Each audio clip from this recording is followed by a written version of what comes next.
Good morning, everyone. Should turn the mic on.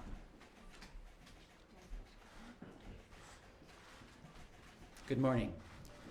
My name is Mary O'Callaghan. I'm the Executive Director at Costi Immigrant Services, and I welcome you all here to Costi Corvetti Education Center. I will be emceeing this morning's presentation. 3 days ago, Rahaf Mohammed arrived in Canada after a week of trying to bring attention to her desperate situation. Her personal plight and the way in which she brought attention to it have captured the world's interest. The resulting demands have been overwhelming. To address the many requests to know her story, it was Rahaf's decision to do 3 media interviews yesterday and to make a public statement today, and she will be making it now. Rahaf will make her statement in Arabic, and Dr. Saba Abbas will read an English translation. Rahaf will not take any questions.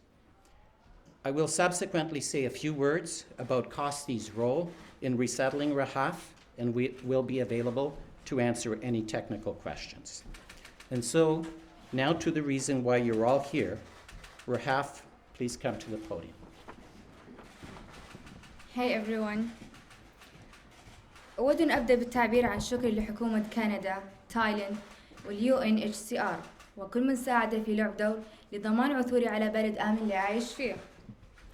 أنا من المحظوظات وأنا أعلم أن هناك بعض النساء الغير محظوظات اللتين اختفين بعد محاولة هروبهن أو اللتين لم تستطعن فعل أي شيء لتغيير واقعهن.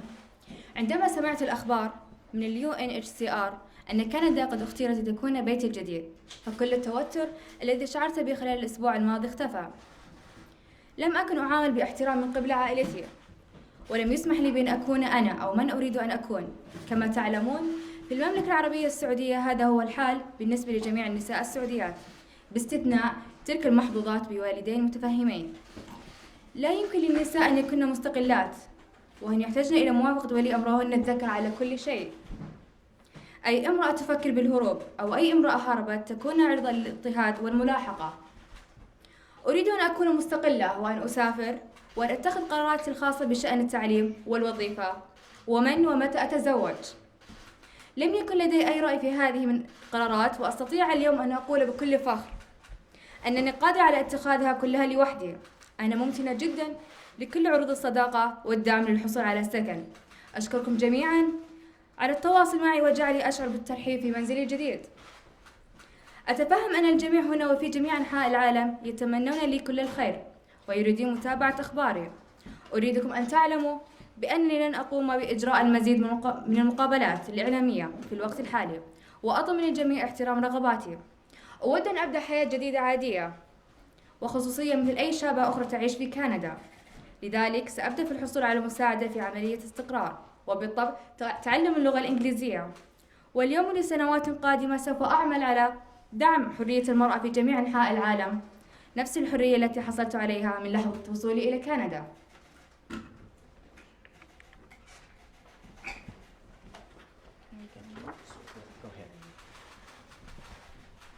Statement by Rahaf Mohammed, January 15, 2019, Toronto. I would like to start by saying thank you to the Government of Canada, Thailand, UNHCR, and everyone who helped play a role in ensuring that I found a safe country to live in. I am one of the lucky ones. I know that there are unlucky women who disappeared after trying to escape, or who could not do anything to change their reality. When I heard the news from UNHCR that Canada was selected as my new home, the stress that I felt over the last week melted away. I was not treated respectfully by my family, and I was not allowed to be myself and who I want to be. As you know, in Saudi Arabia, this is the case for all Saudi women, except for those that are fortunate enough to have understanding parents. They can't be independent, and they need the approval of their male guardian for everything. Any woman who thinks of escaping or escapes will be at risk of persecution. I want to be independent, travel, make my own decisions on education, a career, or who and when I should marry. I had no say in any of this. Today, I can proudly say that I am capable of making all of those decisions. I am so grateful for all of the offers of support, for housing and friendship. Thank you to everyone for reaching out and making me feel welcome in my new home. I understand that everyone here and around the world wishes me well and would like to continue to hear about how I am doing. But I will not be conducting any more media interviews for the time being. I ask everyone to respect my wishes. I would like to start living a normal life, a normal private life, just like any other young woman living in Canada. This starts with me getting help in my settlement process and, of course, learning English. Today, and for years to come, I will work in support of freedom for women around the world. The same freedom I experienced on the first day I arrived in Canada. Rahaf. Thank you, Rahaf. Thank you, Rahaf. And so, Kosti, Rahaf has, to clarify, Rahaf Mohammed has come to Canada as a government-assisted refugee. This means that she has the Canadian government's financial support for typically up to 12 months. Kosti is an immigrant settlement agency that is under contract with the federal government to provide government-assisted refugees destined for Toronto with resettlement services and support. What that means for someone like Rahaf is that we will provide her with temporary lodging. We will work with her to obtain more permanent accommodations. And typically in the first week, we help her understand her rights and obligations as a landed immigrant. We help her apply for her health coverage, her social insurance number, helping her open a bank account, teach her how to get around the city, and answer the many questions about life in Canada. As these tasks get accomplished, we will then enroll her in English classes and start discussions on her long-term plans. Typically, we work with government-assisted refugees for a year, but sometimes longer depending on their circumstances. Rahaf is anxious to get settled and to lead a normal life, and we will work with her to make that happen. At this point, I am prepared to take any questions that you may have. What kind of measures are you taking around her security? We are concerned about her security, and so we are doing a number of things. We have where she's staying, a professional security that we have contracted to be there, and we make sure that she never is alone, that either a staff member or someone we know is with her. We are having additional meetings to see what else we may need to do. As I say, we are concerned. We haven't seen any threats, but on social media there have been some threats, so we're taking those measures. So those are not typical measures that you would take for a regular refugee resettling in Canada. How much of that is going to be covered, and how much of help are you getting from the federal government? We typically work these things through with the federal government, and frankly, this happened so quickly. We hired the guards, and we will talk to the federal government. I'm sure they'll cover it. If not, Kosti will cover it. What are the security concerns that you have? What are the security concerns that you have? What are you afraid may happen? Well, she has had threats on social media. She has taken a position that some are, take issue with.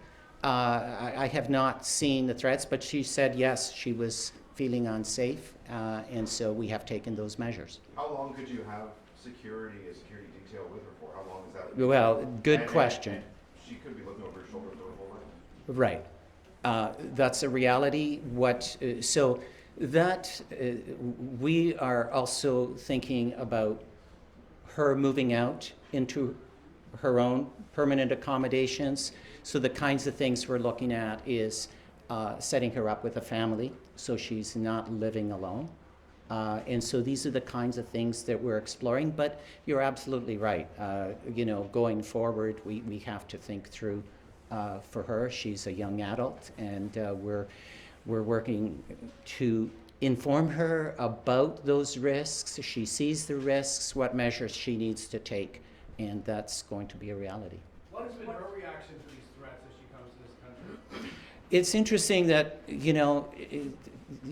we've asked the question if she feels safe, and she says she feels safe, and then another time she says she doesn't feel safe. And it's really whatever she's seen on social media. So, her reaction has been extremely positive, simply because, and this is why I think she says she feels safe and then she says she doesn't feel safe. She feels safe because she knows she's in a safe country. She sees the people around her are, have her best interests at heart, are trying to help her. There has been, and the things that she has been seeing is the outpouring of support. We have been getting, calls and emails from Canadians who want to help, whether it's for accommodations, for schooling, etc. So she sees that, and she sees that it's really different from what she has experienced. At the same time, she sees these threats, because she has left Islam, she has basically broken away from her family, and so on, and that scares her. So her emotions go back and forth. This case has been so publicized around the world, as you know. It's captivated the world's attention.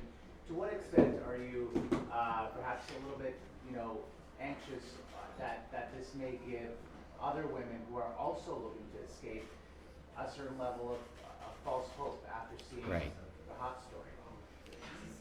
She has talked about that, that on the one hand, it's encouraging people, and she wants to work for those human rights. At the same time, she said she is worried that, specifically in her country, that is too high a risk for women.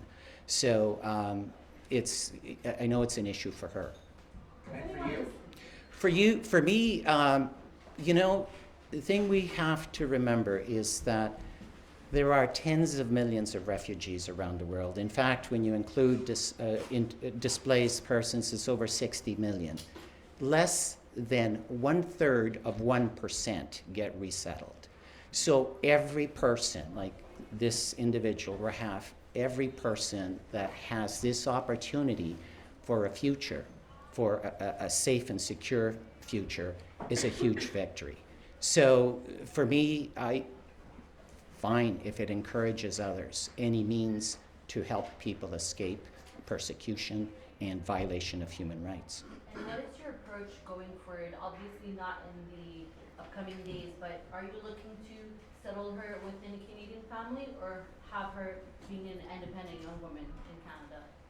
Well, she will be independent. She's a strong-willed individual. That's how she got here. But we think it's probably in her best interest right now to have, to live with a family where she can get daily support and also people to watch over her.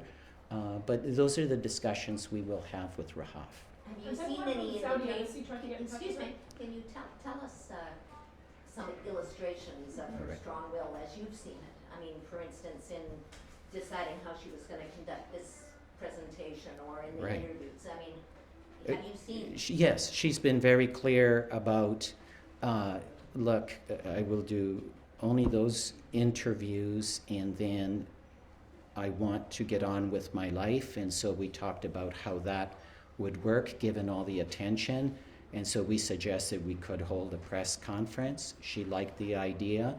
The statement, in putting her statement together, that was her. We said, be clear about the implications, such as the question, if you're encouraging others, are these risks? And it was all her decisions.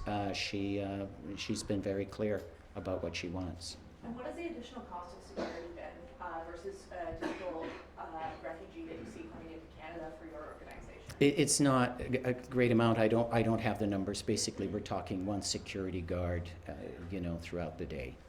So it's And not. there's been a statement from her family that's been circulating in some media outlets. Can you confirm whether or not that's authentic, whether there's been any contact between her family and her since she landed? I don't know if it's authentic. I don't believe she has had any contact with her family since she's landed. Has anyone from the Saudi embassy tried to reach out to her or get in contact with her? Not to my knowledge. Are you able to elaborate a little bit on how she first came to know that Canada accepted her? I understand that came through the UNHCR. They met with her in Bangkok, and basically they were the ones that were helping her find a country that could quickly take her, and so that was done through them. Can you talk about why she's dropped her last name? Her family name? What she said was, well, her family denounced her, and so she decided to drop her last name, her family name. And how did they denounce her, on social media, or how did she learn of that? I believe it was a social media tweet that she saw. Has she expressed concerns about the security of her own siblings or the rest of the She has not. Do you speak French? Sorry, I do not. Can you spell your name and do you know the name of the doctor who was helping her? Sure, yes. My name's Mario, M-A-R-I-O, Calla, C-A-L-L-A. I'm the executive director at COSTI. The young woman, Saba Abbas, who was speaking, is her settlement worker. She works at COSTI, and her name is Saba, S-A-B as in Bob, A, Abbas, A-B-B-A-S. And just to be clear, is it private security or police that are? Private security. Is that not unusual? Typically when it's refugees, they not. No, it's not unusual. We have had, for some situations, like in the hotels where we have had some problems, we have hired private security. You said earlier that this was a very quick process. Has Right. a case like this been processed as quickly as this one has? And is it creating a precedence for refugees around the world who are facing persecution? We at COSTI receive about average 3 to 5, but average 2 a year urgent protection cases where the federal government basically, will expedite situations where any loss of time may mean dire consequences for the refugee. So that's not unusual. Can you confirm that 2 persons per year for COSTI? For COSTI, Okay. yeah. And obviously, we've all seen that her story has prompted a lot of other women and people who believe they are in present conditions to want some help. Can you speak to that phenomenon and whether that's a concern for people like yourself in the settlement services? In fact, some of the urgent protection cases that have arrived have been because of domestic violence. So that's also not unusual. So whether it will influence others, I don't know. But you've been in this industry, Right. in this service a long time. Do you think other women are now going to try to do what she did in order to flee their circumstances? Possibly. The situation keeps changing, right? Like what's new about this was the role of social media that it played in getting her the attention that she received. So that will keep changing, and there's always forces that then make that difficult. So it's hard to say where it's going to go. Have police been looped in at all in terms of her care? Have there been any meetings with Toronto Police or any other federal service? There have not. So far, this is, she's been here 3 days, and at first, most of the attention was positive. Then we started to see the social media. So that may be something. We're working with the government on this, and so we will be looking at additional measures for her protection, just to be sure. because you're right, this isn't our area of expertise, so we will be talking to the security company and possibly reaching out to the police force to see what else they would advise. What are your thoughts on something like this, the social media, the threats in the business you're in? Right. Well, good question. I try to stay away from the social media simply because the kinds of opinions that people pose on social media that can be very extreme. So it's often hard to say how serious those threats are, whether people are just blowing off steam or whether they're serious. We're taking these seriously because, she's our responsibility, and so we want to be sure she's protected. But, going into social media, it's a bit of a minefield when you take a look at, the kinds of opinions people pose. Was one of the first orders of business to get her hooked up with a phone service here? I mean, is she like every other 18-year-old in the world? Absolutely. We did that on Saturday, the first day she was here. She went to the mall and basically got some winter clothes because she thought she was going to go to Australia. So she had a short skirt. And, she initially, but then when she found out, obviously there was no time in Bangkok for her to get appropriate clothing. So yeah, she went out, we got a phone package and some appropriate clothes. Is Rahaf receiving psychological support? I know she's been through a lot. She considered ending her life when she was in Thailand. Is she getting psychological support? She is not right now. That's something that going forward we will assess with her right now. And what we find with refugees in general is, they arrive and they're focused on like, how will I survive, right? How will I pay the rent? How difficult will it be to learn English, right? I mean, these are the kinds of things that she's focused on.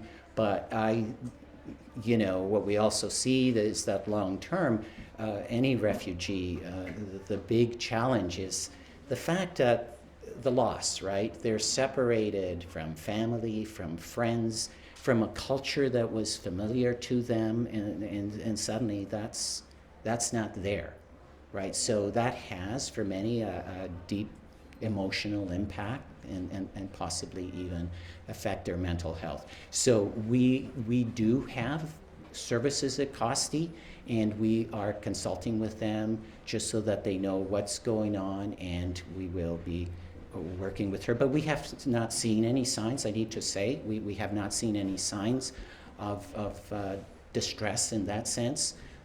Mainly because she's so focused on this. I mean, the last 3 days it's been really that she's been focused on. It's been the questions, the many requests for interviews and that sort of thing. So so that's one of the things that, as she said, she wants a break.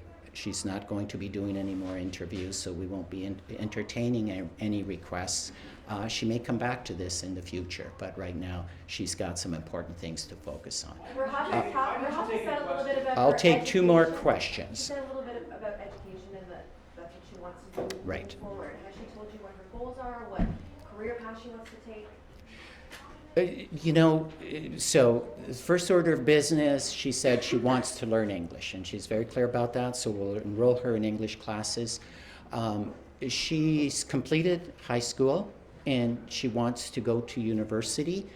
She has said she's interested in civil engineering, but, maybe there's a future in politics for her. I don't know. I mean, she certainly has been managing all this pressure very well. I think she's open to any possibility right now.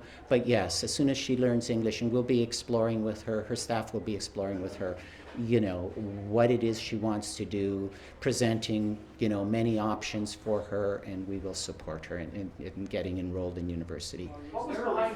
Last question. Is there a reflection here to have? Is there? Is there a reflection here that people who offer services like you should have on refugee seekers that are social media savvy and those who are not, and the imbalance that seems to create? It's not a concern. I mean, so the question is the imbalance that many have, whether they have access to social media or not. I mean, it's a complex world, so people do anything, you know, and everything to try to save themselves. So many come to Canada via, as she did, government-assisted refugee streams, some privately sponsored refugees, others will cross the border as irregular refugees, anything, right? So social media may now be a tool for them. It depends on whether they get the attention of the right people. Thank you. Why the decision not to take questions after doing 3 interviews? Not to take questions. Here, today. So partly it was, she finds it very difficult. She, you know, what transpired in Saudi Arabia with her and her family and those issues. She does not want to talk about those things. They're just too sensitive and private. So she said, I'll do the 3 interviews, get it out there so that people know why I'm here, and then that's it. So that was it. Thank you very much, everybody, for coming in today. Appreciate it.